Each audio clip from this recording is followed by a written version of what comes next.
My name is Silas Areba, but students prefer calling me by my surname, Mr. Areba. I'm the school principal of Caring Hearts Boys High School. Besides being the school principal, I also take lessons in class. I'm a teacher. I teach history and government. I also teach Kiswahili. Those are my two subjects which I handle. Besides teaching, I am also the coach for the rugby team. They are reading the newspaper.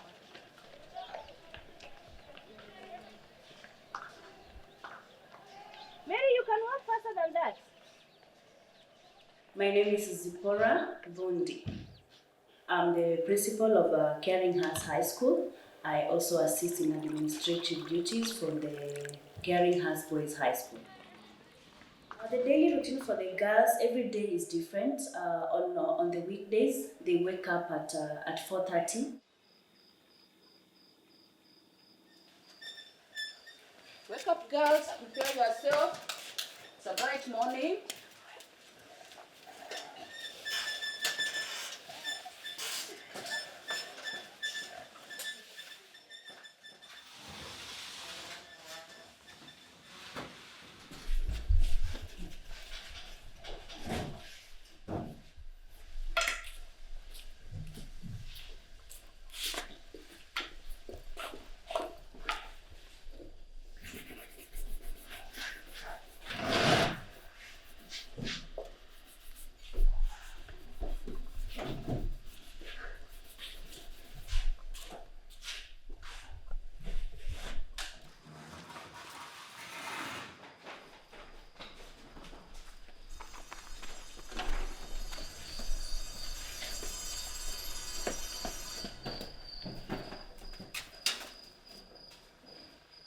By 5 a.m. they need to be settled in class doing personal studies, and that runs up to 6 a.m.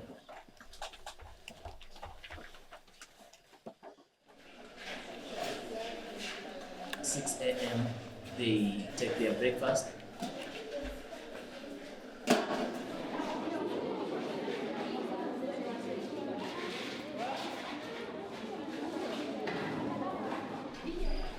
They do cleaning, they clean their classrooms, they clean their hostels, they clean the dining hall, and before 6:45 they need to be in class. From 7 all the way to 7:50. These are extra classes that the teachers attend so that they can assist them in areas of weakness and where they are struggling with.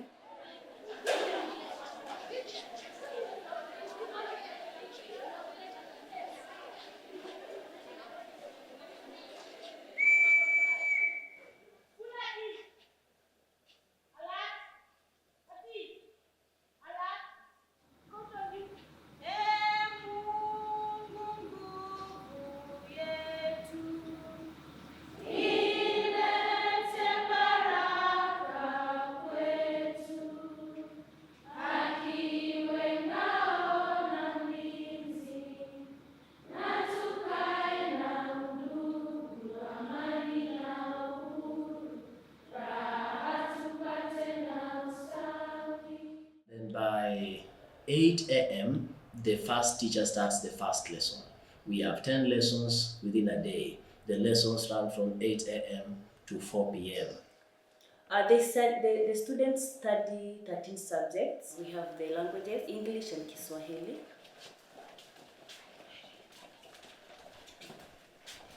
So today we want to go through oral skills section, and I hope everybody is ready for this lesson, right? And then we have the sciences, mathematics, biology, chemistry and physics.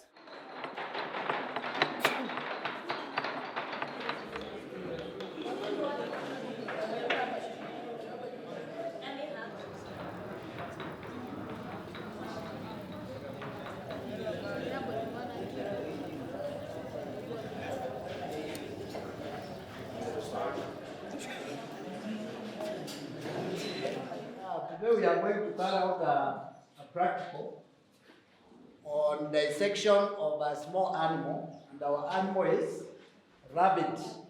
And we are going to expose the digestive system and the associated organs. Yes. The ones with the red eyes, and their body is purely white.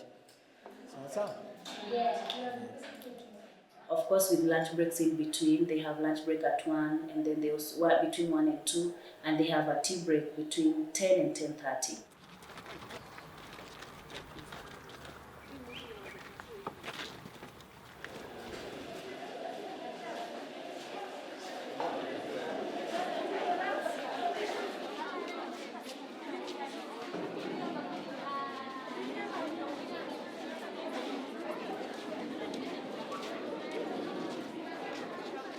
We have the technical subjects, that is computer studies, business studies, and home science. The difference between raw and RAM is that raw is permanent storage, where RAM is RAM is temporary storage. Raw is another difference. Together. After that, you see now what is inside. What is? What is inside? Now, from the inside part, what is this? What is this? Class? Remember, I'm asking everybody, so you should think. Yes, Joy? Yes? A good job, but no. Yes? No, let's have one. Yes? CD drive. This is a CD drive. Right? Today we are going to do some work. We are going to incorporate the stitches that we learned in Form 1, that is the temporary stitches. Number 4, I'm waiting for number 4.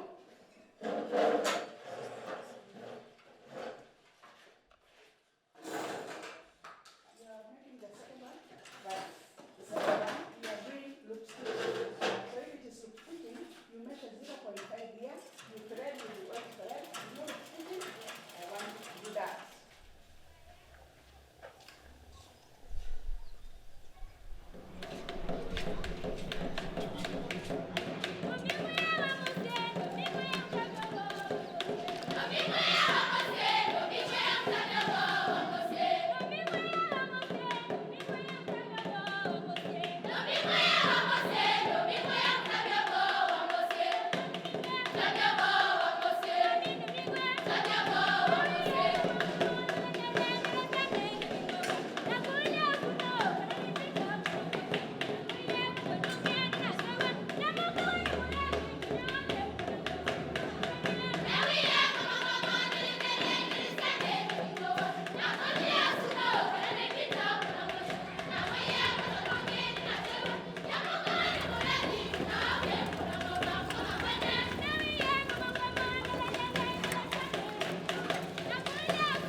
And then we have the humanities, which is history and geography.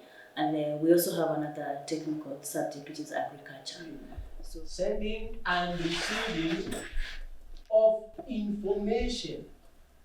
Sending and receiving of information for effective communication. Factors to be considered for effective communication. Thank you.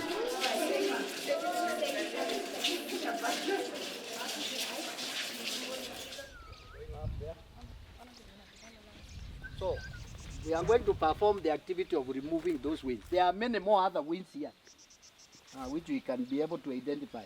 So, during this activity, you'll also learn types of winds as you do remove them. Sasa?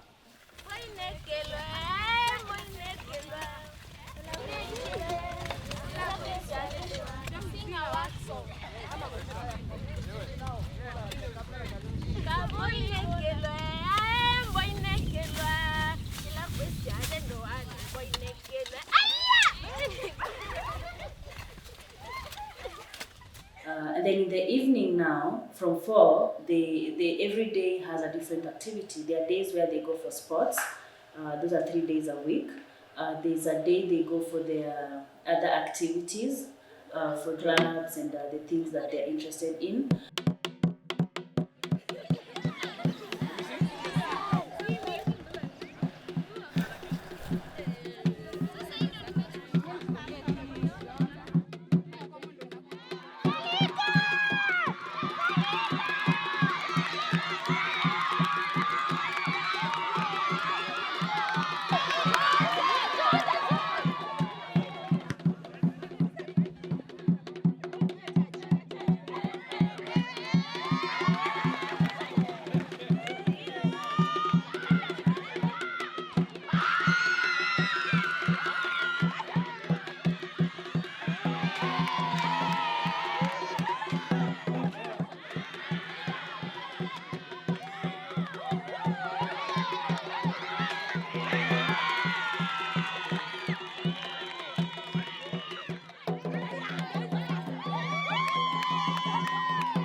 To 5:30 p.m.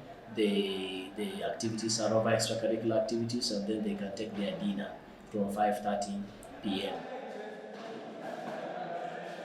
Dinner runs all the way to 6:50, and basically they have taken dinner, they have taken shower, they can be able to resume their classes.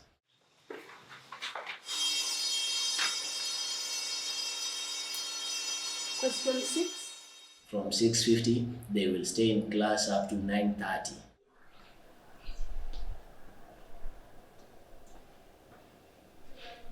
The education structure in Kenya is designed, we have a curriculum which we call the 844. 844, what basically that means is a student takes 8 years in primary, 4 years in high school, and then 4 years in the university. Then the kind of exams which are given, we have a lot of summative exams, which is just an entry-level qualification. That exam is the final exam, like in primary we have the KCP, in secondary we have the KCSE, which is handled by the government. And then at the university, it is handled independently by the different universities. So that is what Kenyan students are taken through. So term 1 would commence in January of every year up to around mid-April for 10 weeks. Term 2 commence in May, beginning of May, take us up to early August. early August. That is 14 weeks. Then term 3 would normally be 10 weeks. The last term begins in September, early September, and that takes us up to mid-November to pave way for KCSE to take place and KCPE, because Kenyan exams, national exams, are not done when the rest of the students are in school. So the third term is a shorter term, shortened because of the national examinations. Yeah, so basically we have 38, 39 weeks in a Kenyan education system calendar. Education in Kenya is very, very important. Everything is done based on how people see you, how far have you gone academically. In order to secure jobs, number one, any formal employment, you need to produce your papers, you need to show your qualifications, and then you can secure a meaningful job. If you do not have a job, the best you can secure is a casual laborer. And then in terms of how people relate, you tend to find that in Kenya, every girl who is looking for a man to marry wants an educated man. Every man who is looking for a woman to marry, they don't want to look at the beauty. They don't want to look at the outside. They don't want to look at the shape of the container. They are looking at the quality of education that this person has received. And that will define who you really are, and they would be interested in knowing you more. A study was done by UNESCO, United Nations Educational, Scientific and Cultural Organization, on literacy levels in Africa. When you look at literacy levels in Africa, Kenya specifically in the 2018, we have 80% of our population literate. So we have a whole 20% that is completely illiterate. They don't know how to read, they don't know how to write, they cannot do anything. They have not gone to school. They have not gone through education, 20%. So that defines where Kenya is, but we are improving. The Kenya government set aside a tune of 16% of the national budget towards education, that is in 2015. As at 2020-2021, the budget towards the education sector was shot up to 28%. So the population which is uneducated, the 20% you will find is being drawn from the northerners, the marginalized, the communities in the arid and semi-arid places, and also some who are in suburban places, towns, slums, who do not have access to education because of various reasons, here among them poverty. So the people who are not educated, they really don't stand much chances to fit into society. They are looked down upon, they are disregarded, they are not qualified to secure any meaningful employment. It becomes even very hard, as I have said, to get a wife, to get a husband, if you're not educated. Everybody is looking for somebody who is slightly educated more than them. And therefore, in order for somebody to compete, in order for somebody to fit in, education plays a pivotal role. Education becomes the weighing scale, the yardstick, the measurement which is used to determine a person and how that person is treated in society. So education is quite a big deal, I can say.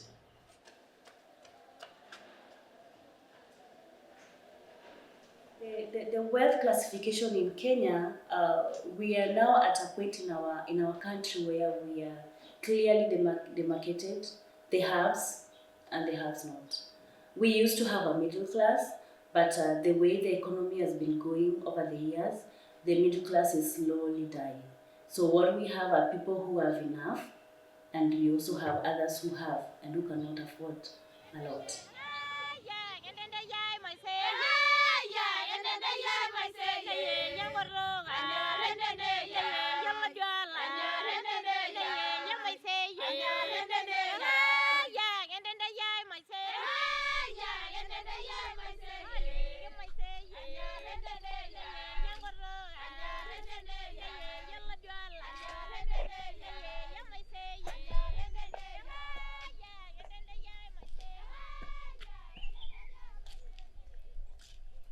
My name is Brian Muslim.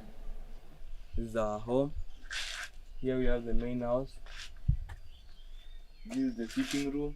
Then inside it we have 2 rooms. So the main home, it is a 3-roomed house. Then here we have the kitchen. This is our kitchen where all the cooking takes place. Then here there is another room.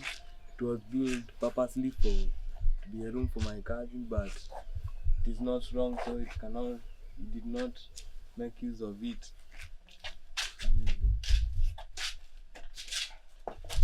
So welcome. This is the main room, the sitting room. This is how it looks like. Yeah. And who is this? And this one is my aunt. That was my guardian. Then here we have 2 rooms. That's their room. Then this one is my room. Here is my room. Their room. Here is my room. I'm doing some electrician work. Yeah, I have a battery. Yeah, I'm trying to do it as best as possible. My bed. Yeah. What's the electricity for this? Yeah, it's for this one.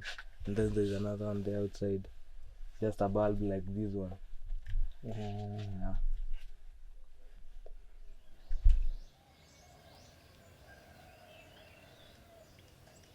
Naitwa Dorcas Kioko. Mimi ni aunti ya Brian. Nimezaliwa pamoja na mama yake. Mama yake ni mdogo wangu. So early before I was staying with my grandmother. Then my grandmother died. Then when my grandmother died, my mother could not make it to stay with me, to educate me, all those things.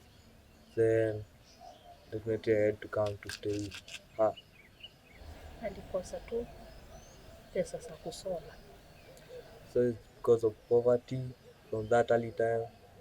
There was no school fees. My grandmother could not provide them with school fees, so he had to drop. That's the only choice she had. Watu nafanya tu kibarua, nikipata na nunua chakula halafu zingine napeleka kwa shule. Kama kibarua ya kulima, kufua nguo. Mtu akiniita ni muoshe nyumba, kazi kama hizo. Ni kama 4,000 tu juu si kila siku naenda kwa kibarua. Sikuwa nanunua kila kitu juu sikuwa zinatosha.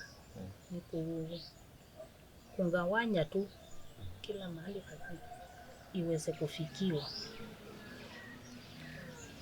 Sasa nilikuwa hatuwezi kula vizuri juu hizo pesa sikuwa zinatosha. Wakati akienda shuleni hakuwa na vitabu vya kusoma. Ni kama alikuwa tu anaenda anaomba halafu anategemea zile za shule ndio asome.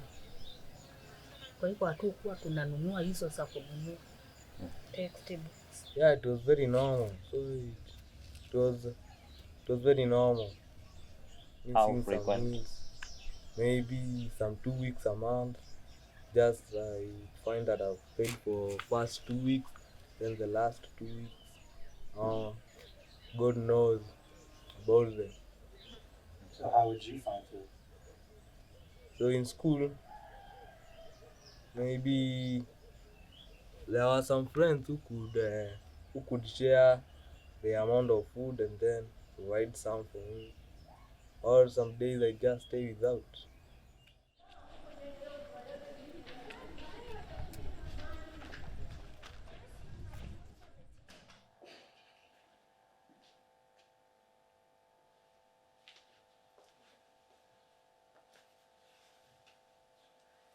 My name is Joyce Mwendemule.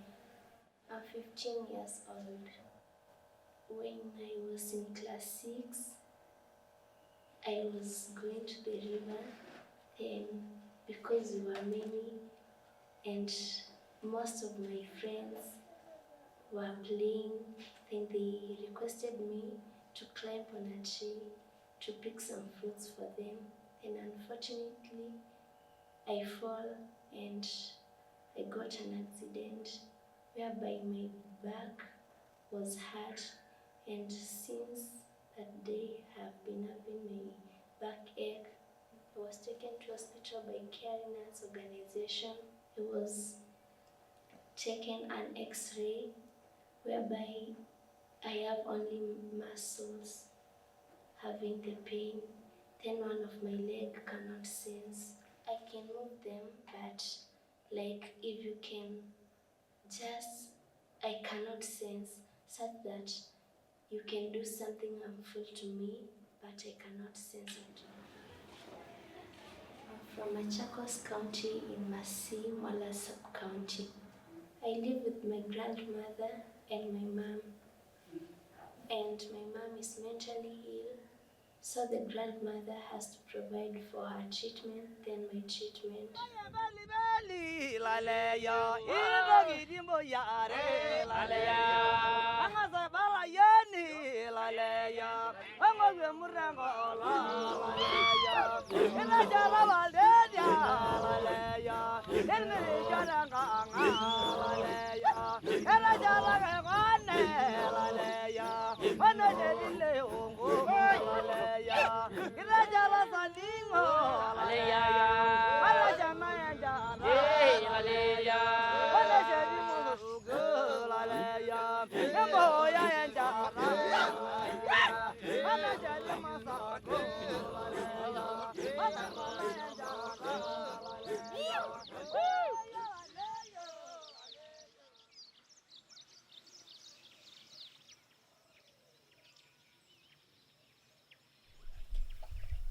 Welcome to the house.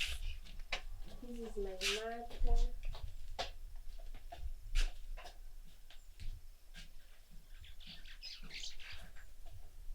And this is the sitting room.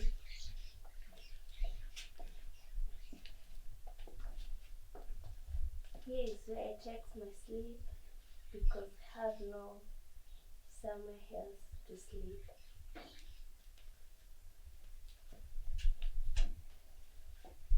This is mother's place. She takes her sleep there. She keeps her clothes here. Because of the mental illness, this is how the place looks. Yeah.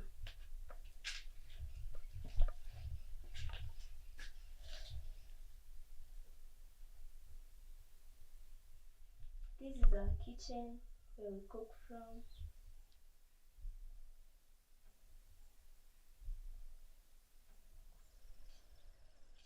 Be ekaniasie ni kalana madina o maingangi nundu muse editwe ngilile ne kumi na yuka kwitwa ayana wa bandu ba miaka karibu 20 otithina nite no kumabu ni oba na ni na mathina maingi nundu nasie ona isiana no anini nasie no taeli mamie form 4 lakini maima wiani no kusulula ibalua alafu mathina ala ni baangi namo ba musini ukwatingi bana ni maoka mulunda ka ngakwata magunia ni watatu ukwati wa mbesa ni bana wo nakyo ni wokie asiaka na kani na yekuma kayonga niwe wawaiye kiliko nende yaona kuitia nging'ang'ana na kwata kindu cha hospitali ngimutwa hospitali. It is so bad. Sometimes you find we have to force her to take the medicine. We have to force her to take her meals. Then we have, if I'm at home, I have to move with her everywhere because sometimes she gets lost. Then when evening comes, I'm told by the grandmother to go and look for her in the market, in the forest.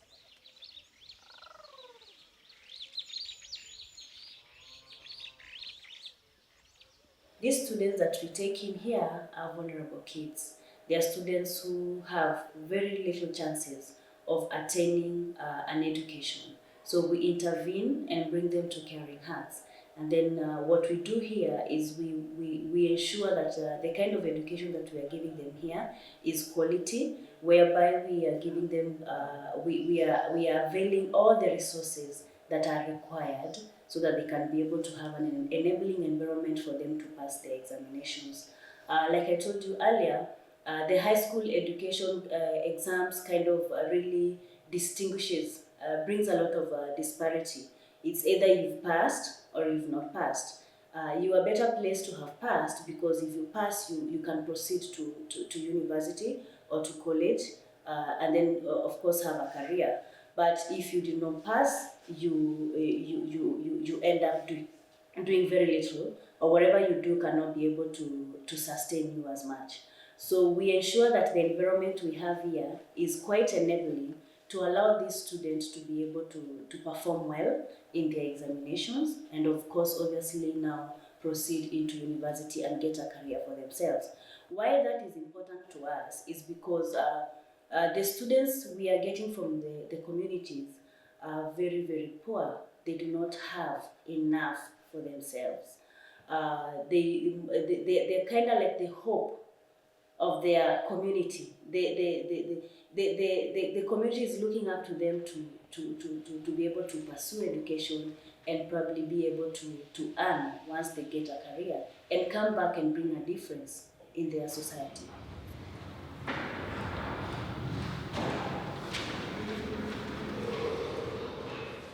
There are others who've gone through challenges like they've been raped by people they know, they've been taken advantage of because of their poverty level. They're just struggling because their parents do not have enough. They do not have lighting in their home. They have to look for water and they have to go for miles and miles to get water. So these are guys who are coming from such kind of environments. We have the community around here, the weather is quite harsh. So sometimes when it does not rain, there's no food. Of course, if there's no food in the shambas, it means that you have to buy.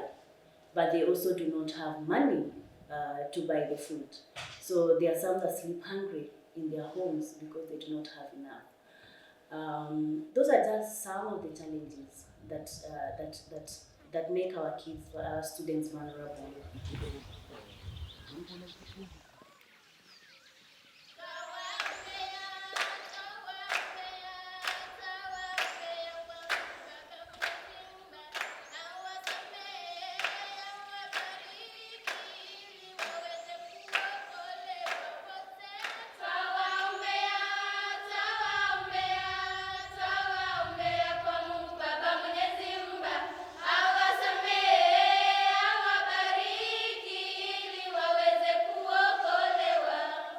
We are still number one in Matogolo, by the way. We are number one. There is Matogolo. And in Kenya, we are number 145 out of 10,000 schools. Yeah. So yeah. My name is Dr. Vincent Ketuko, and I am the founder and director of Caring Hearts and Hands of Hope, and also the two schools that are run by the organization. But they were not taken. Why? Because number one, you came here, and are you performing at your level that you came? I was born and raised in Kangundo, which is a sub-county of Machakos County. And I'm the firstborn of my parents. And it's amazing when I look back, because what I remember very well is we had a house that was made of mud. And this house had 2 bedrooms, one for my parents and the other one for my sisters. As boys, we slept in the living room, which was also actually where my mother cooked at night.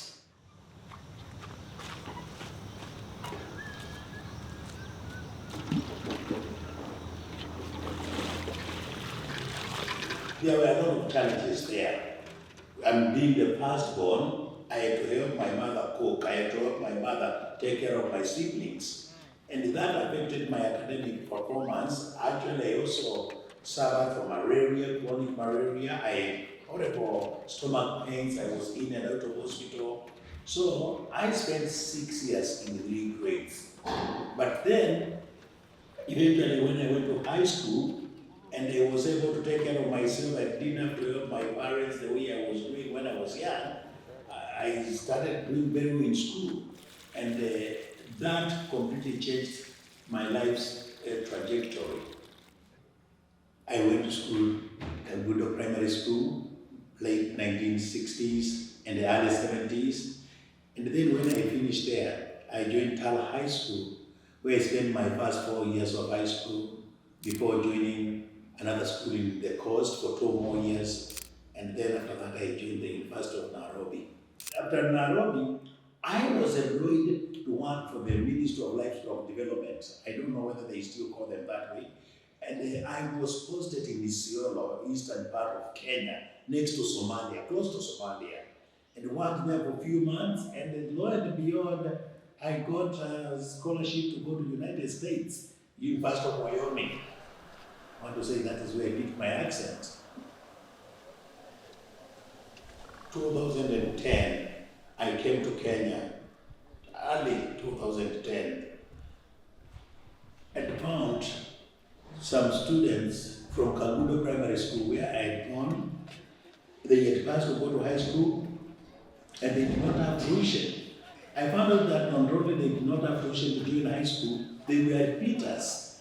And I remember asking the principal, Mr. Gebuva, how long are they going to be repeating school if they can pass and does not go to join your high school?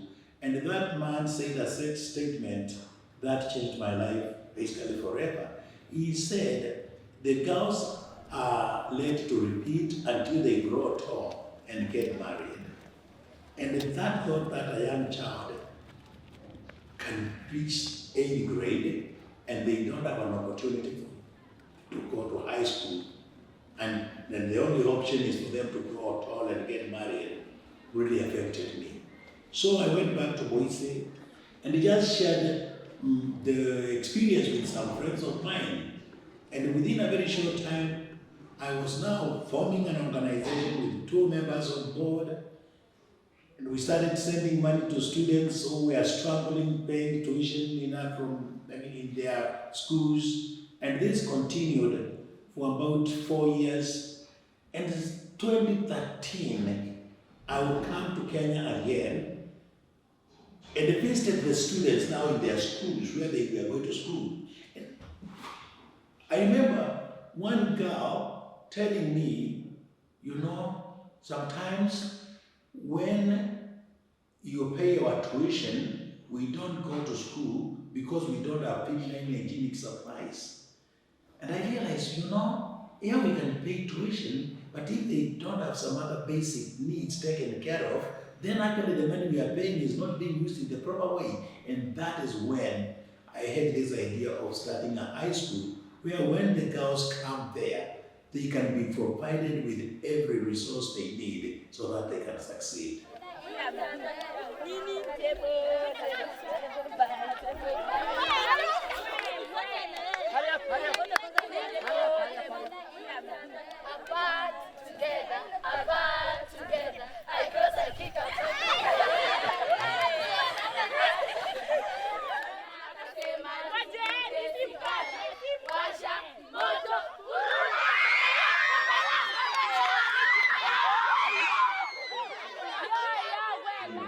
My name is Evelyn Monde.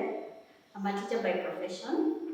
My first place to work was here in Caring Arts, but before I was absorbed in Caring Arts High School, the school used to be called Angaza Girls High School. So back in the day, in the year 2015, Dr. came, that is Dr. Vincent Kituko, he came and bought the school. When he bought the school, I was one amongst the teachers who were absorbed. So I have seen the school work from day one until today where we have it. When we decided that we are going to have our own school, one of our board members knew somebody who was about to sell a school they had tried to run for 6 years, but it was not successful. The school had just an academic block, tuition block, and a dormitory that was not completed. And that's it. The school had already been existing, so there were some students there who basically were not academically driven. Let's just say that they were not academically driven, but when we bought it 2015, we brought students who needed support, and they were academically driven. They knew education is their lifeline. So we worked with them and they helped them. And we continued that way. And then 2017, I still remember a friend of mine, I already know that we needed to finish up the dormitory because first of all to make sure that the building is not compromised by the elements. We donated money for us to start constructing the third floor. The first and second floor were already completed, but the third floor wasn't. So we started that. And then when we started that, some other friends started chipping in to finish up the tuition block, which did not have enough classrooms. So, and the nurse, there wasn't staff room, there wasn't library, there was only one science lab, and that science lab could only be used by 16 students. So, we were able to build 2 more science labs, and we had also opportunity to build a life skills center where our students can be trained cooking, the students can be trained sewing. So that helped a lot. But as we are doing this now for the girls, we were still sending boys to 4 different high schools. So because they also needed support. But something happened. There was a family that had three students. 2 girls and 1 boy.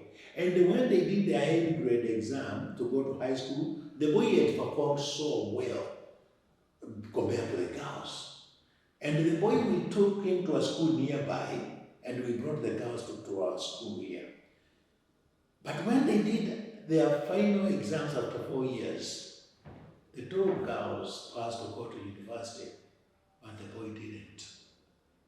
And I started wondering, how come when they joined high school, the boy was far better than the girls, but when they were finishing high school, the girls could continue up to university, but the boy's life is over. The academic journey is over. And I realized one, the boy may not have gotten counseling or guidance. The boy may have missed academic trips. Maybe when the boy was sick, he was sent home to go and recover, which was not the same thing as the girls. And so many other things there. We realized that actually our girls had an advantage compared to the boys in other schools. So that is when we came up with the idea of starting a boys' school. Communication. Caring Hearts has played a big role, a very big role in the girls that come here. One of them is the issue of their mindset, I'll say. Because like I've told you, they've come from their communities, and in their communities they do not believe that they can get access to a good education. They do not believe that they can be able to study and go all the way to university and pursue their dreams. They are limited by their problems. The main focus is how they are going to take care of the immediate needs. Like, where am I going to get my next meal? Where am I going to get maybe medicine for my mom who is sick? And sometimes we carry their dreams. As instructors here, as Caring Hearts, we are the one who have to carry their dreams for them. We have to tell them that this education is a long-term solution to the short-term problems that you could be facing right now. And we have to push on. We have to make sure that they are pushing on, because their challenges that they are facing in life could limit them so much, could distract them so much that they do not see the value of a good education and the value of coming to school. So we work on their mindset. If you look at the other angle of it, the boarding schools and the day schools, families are different. When students just go to school from 8 a.m. and at 4 p.m. they are back at home, some of them will not go to class, some of them will not read, some of them will not even do their homework. They just be at home watching TV, and if it is from a disadvantaged family, they will be running to the river to fetch water, they will be taking the cows to grazing, they will be watering the gardens, they will be having a lot of work at home, especially the Saturdays and the Sundays during the weekends. They wouldn't get time to study. But when they come to a boarding school, they will be in school for 3 months without going home. So for those 3 months, they will only get time to study. They are not splitting firewood, they are not going to the garden, they are not going to the marketplace, they are not going to fetch water anywhere. All the time they have is to read, and they have the ambience, they have the teachers with them throughout. So from 5 a.m., they are able to just pursue their academics all the way to 10 p.m. So boarding schools provide them with the ambience, with the environment that is required, with the time that they really need to study and to do nothing but to study.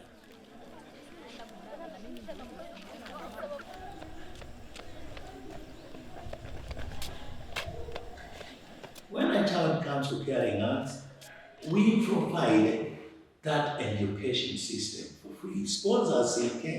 The sponsors, the money they give for tuition, we use it to pay teachers, we use it to pay food, we use it for these students to go to academic trips, we use it actually even to give teachers and to give all the employees incentives. So when a student comes to Caring Arts, they get those kind of resources and support for no extra cost. Another thing you will find is that we don't send our students home for school fees. In most schools, some students can even stay home for 3 good months because the parent is not able to afford. The parent has not gotten the fee. The fee is in arrears for 1 year, for 2 years, and now that means the student can no longer be in school. To some, the situation gets worse that they have to drop out of school. If it is girls, some you get that they are pregnant. If it is boys, they start doing some income generating activities at home, and that basically means the end of schooling, so that whatever they have to look for is what to eat. But in Caring Hearts, the sponsors have really come through for these students to eradicate poverty, to bridge the gap for them, to empower them, to ensure that they obtain education, and not just education, we are talking about quality education. My name is Grace Wayoa Kimeu. I'm a second year medical student here in Mount Kenya University. I'm taking a bachelor's degree in medicine and surgery, and in 4 years' time I'll be a medical officer, after which I'd like to specialize in pediatrics and become a pediatrician. I'm from a village called Katwenya in Machakos County here in Kenya. I'm from a family of 8. I have 5 sisters. I'm the oldest, and my mother and father. Yes.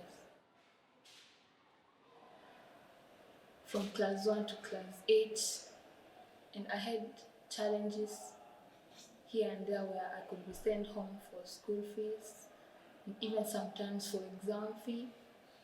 Sometimes I would be sitting for exams and my siblings would be sent home for my school fees, which I had not completed. There's a saying that goes that where there is a will, there is a way. And since I was a child, I always wanted to be a doctor. And it didn't matter whether my parents didn't have money to pay school fees. I worked hard and I was determined that I would one day become a doctor. And a way came and Caring Hearts intervened, and I was able to get a high school education and even a university education. So wherever you have a dream and you dream you can achieve it, you can always achieve it. Where there is a will, there is a way. Another one? Robert? Sweet potatoes. Yeah, we also eat the roots of sweet potato. That means the food has been stored in the roots. My name is Sarah. Yes. I'm from Kangondo. Machakos County. Progressions exchange? Yes. I have 3 siblings. I have 2 sisters. Yeah, 1 brother. I was My father died when I was 13. No, 15, 16 years old. 16 years old, that is when I was in 14. But since then, of course, we've been taking care of ourselves because my mother has another history that is not so good. That is, she left us when we were still young. She went to work because she had more responsibilities taking care of us because my father didn't have that stable job. And so, as growing up, we need school fees, we need some more requirements for education. So my mother decided to go and work a bit far from home. Since when I was in class 5, my younger sister was in class 4. So since then, up to date, we still take care of ourselves. So if you find yourself in such situation, you have to make yourself go on. There is no option. When I see these kids, what comes in my mind is what I write. And so I'm always like, these people, they need to study and get some better life out there. Because now, like I said, not that we are all having the same life, and not that we are all here because of the same situation. Maybe some of them, they have both parents, but parents who are not present in their life, parents who can't help them. So that is another challenge. There is someone who was born, but then they don't know their parents. There is someone who is an orphan since when they were young. So that means these children, having someone who has undergone the same kind of life with them, it is really good. And then they will make them work hard. When we are here, we try sometimes to make them understand that the life has to go on. And then for them seeing someone who has undergone the same life with them, and then it's like having a life testimony. That is, this person went through the same sponsorship because of some issues, and then now they are here, they are having a good life. You see, now they will still work hard, and then they will still continue to put some more efforts and then be better than what they are seeing. So that is why I'm like, I don't say that I work here because I want money or I work here because I want to have a job. Of course, I need money for my upkeep. But then another very important thing is that to always keep these children working and to always keep them going, because some of them will easily give up. Yeah, we have had several cases of students who are like me, and I think this life is very hard for me. And then now when you try to explain to that person what life is there and what kind of life you yourself went through, you see now they will now get some hopes, and then they will continue working hard. They not give up. So being here, it's a good chance for me and to also help them, and I feel very good.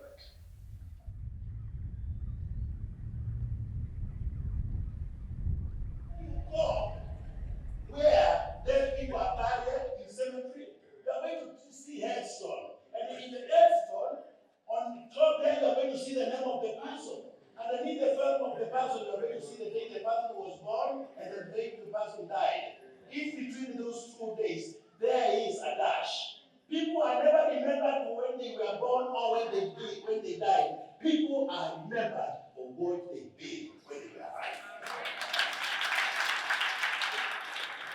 What are you going to be remembered for? What are you going to be remembered for? You don't have to be the president of a nation to be remembered. You don't even, in fact, have to be a staff chief to be remembered. You don't have to have a degree to be remembered. But if you touch one person's life, you'll be remembered. You'll be remembered.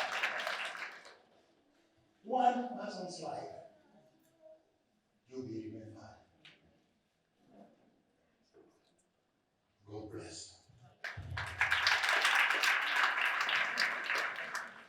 From east, west, north and south, all are talking about it.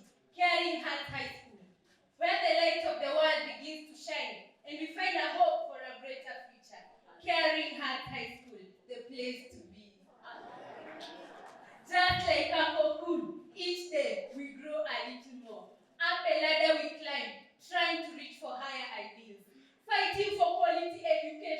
and good opportunities at Caring Hearts High School. Yes, we are empowered to serve, lead, and influence. We lead as the others follow. We are the dominators of our country, born to thrive, and now flying higher. Yes, we are flying higher. Our founders, you saw light in us, and we found hope in you. To you we send our planted gratitude and say thank you. To our loving director, Dr. Vincent Kituku, I salute you. This is where the rain begins to fall and our veil meets the sky. Because education brightens our minds and we smile a little brighter. Caring Hearts again, Caring Hearts again. Winfred Mweni, pleasure.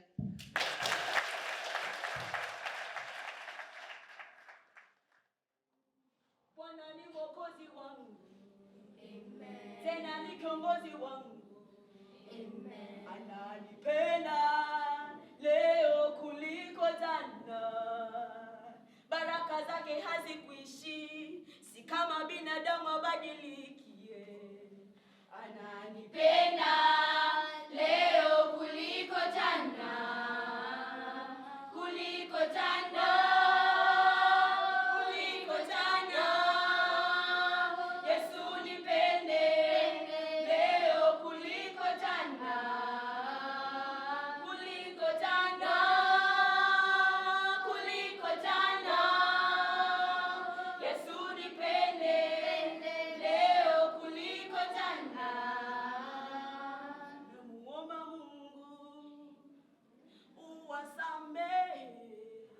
Wangalijua jinsi unavyonipenda mimi, wasingenisema. Na maadui wangu mimi nawaambia, maisha marefu wazidi kukuona ukinibariki. Oh, watu wa binadamu ni watu wa ajabu sana. Walimkana Yesu mara 3 kabla jogoo kuwika.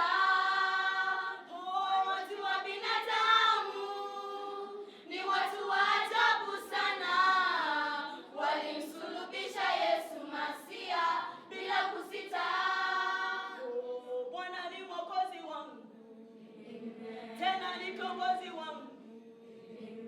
Ananipenda